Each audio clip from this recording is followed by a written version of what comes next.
பணத்த சேர்த்து வச்சு ரொம்ப பெரிய தப்பு பண்ணிட்டு இருக்கீங்கன்னு சொன்னா நம்புவீங்களா? வாங்க மக்களே பார்க்கலாம். உங்களுக்கே புரியும். வெல்கம் டூ சிறு சேமிப்பின் பெரிய மாற்றம் நம்பர் 1. ஒரு 60 வருஷத்துக்கு முன்னாடி அனிதா, சுனிதா அப்படின்னு 2 அக்கா தங்கச்சிங்க வாழ்ந்துட்டு வந்தாங்க. அவங்க பாட்டி சின்ன வயசுல இருந்து சேர்த்து வச்ச 10,000 பணத்த ஆளுக்கு 5,000 பிரிச்சு கொடுத்து, இந்த பணத்த வச்சு உங்க வாழ்க்கையில பிரயோஜனமா ஏதாவது ஒரு விஷயத்த பண்ணுங்கன்னு சொல்லி குடுக்குறாங்க.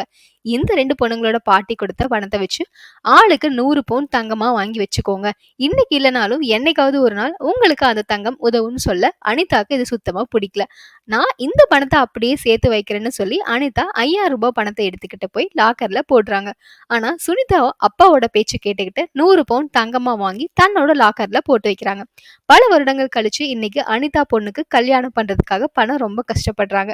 ஏன்னா வெறும் 5,000 பணத்தை லாக்கர்ல வச்சுக்கிட்டு பெருசா எதுவும் பண்ண முடியாது இல்லையா?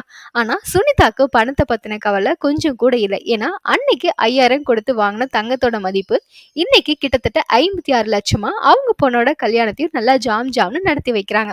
பணத்தோட மதிப்பு வருஷம் வருஷம் குறைஞ்சிக்கிட்டே வருது. ஆனா தங்கத்தோட மதிப்பு அப்படி இல்லை. இந்த கதையில இருந்து நம்ம என்ன தெரிஞ்சுக்கலாம் அப்படின்னா, சேர்த்து வைக்கிறது தப்பே இல்லை. சாமர்த்தியமா சேர்த்து வைக்காததான் தப்பு. இப்ப நீங்க எதுல இன்வெஸ்ட் பண்ண போறீங்க? பணமா? தங்கமா?